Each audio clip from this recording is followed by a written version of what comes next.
নমস্কার সবাইকে বন্ধুরা, আজকে 13 জুলাই 2025 ইংরেজি রাষ্ট্রীয় কন্ঠা পত্রিকায় উঠে আসা একটি বিশেষ গুরুত্বপূর্ণ হেডলাইনের বিস্তারিত আলোচনা কি দেওয়া হয়েছে সেটা এখন আমরা দেখব।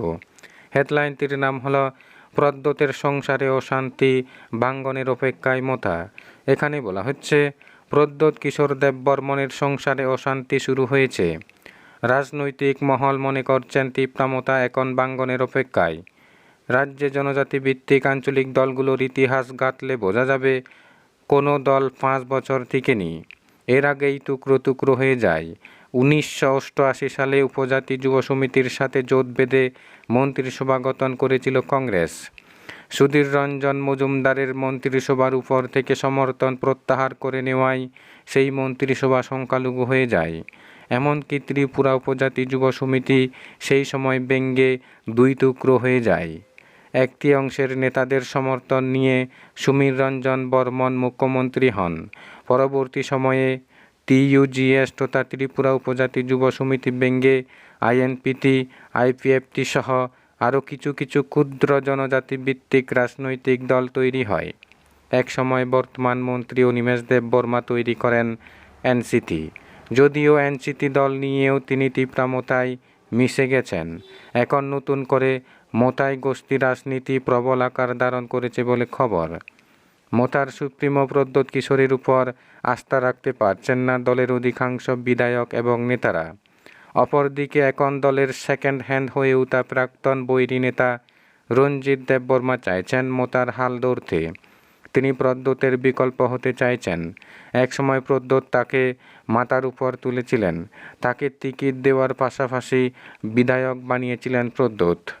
পুশব্যাক হওয়া কোনো বৈরী নেতা দেশের কোনো রাজ্যে বিধায়ক হয়েছেন বলে জানা নেই কারোর, কিন্তু আত্মসমর্পণ করে বৈরী নেতাদের অনেকেই মন্ত্রী ও মুখ্যমন্ত্রী হয়েছেন। কিন্তু রাজ্যের ইতিহাসে পুশব্যাক হওয়া বৈরী নেতার বিধায়ক হওয়ার ঘটনা নজিরবিহীন। রঞ্জিত দেববর্মার এই বারবারান্তকে মেনে নিতে পারছেন না মতার অধিকাংশ বিধায়ক এবং রাজ্য নেতারা। তাই তো কিছুদিন আগে রঞ্জিত দেববর্মার নেতৃত্বে বাংলাদেশি খেদাও আন্দোলনে তীব্রমতার অনেক নেতাই সামিল হননি। ছিলেন না বনমন্ত্রী থেকে শুরু করে দলের অনেক বিধায়ক।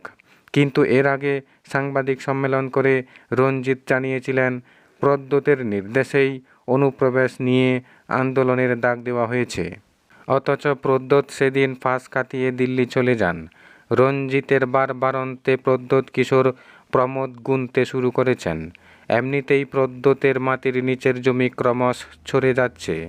এক সময় রাজপরিবারের সদস্য হিসাবে যে জনপ্রিয়তা অর্জন করেছিলেন তার বাতা পড়েছে অনেকটাই। তিপ্রাসারা বুঝতে পেরেছেন তাদের বুবাগরা এতদিন মগজ দোলাই করে রাজনীতি করেছেন। বোধ এলে বোরা জনসভায় নানা প্রতিশ্রুতি দিলেও বোধ ফুরিয়ে যাওয়ার পর প্রতিশ্রুতির কথা বেমালুম ভুলে যান তিনি। তিপ্রাসাদের অধিকার আদায়ের জন্যে সংগ্রাম চালিয়ে যাওয়ার কথা বললেও এখনও পর্যন্ত তিপ্রাসারা কিছুই পেলেন না। এডিসি এলাকার উন্নয়ন মুখ থুবড়ে পড়েছে।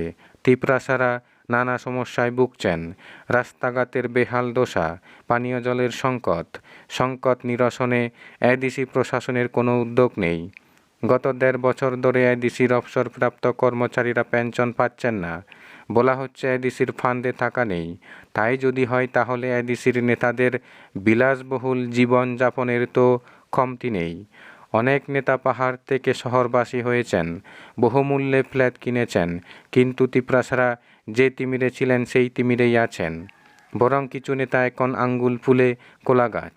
বুবাগ্রার ভূমিকায় তিপ্রাসারা যে খুশি নন তা বুঝতে পেরেই রাজনৈতিক কৌশল নিয়েছে রঞ্জিত দেববর্মা। কেউ বলেন প্রাক্তন বৈরী নেতা রঞ্জিত এখন মতার বেতন হাতে তুলতে চাইছেন। এক সময় কুমুলুঙে দলের সম্মেলনের মধ্য দিয়ে প্রদ্যোৎ কিশোর দলের বেতন তুলে দিয়েছিলেন প্রবীণ নেতা আরেক প্রাক্তন বৈরী নেতা বিজয় রাঙ্কলের হাতে।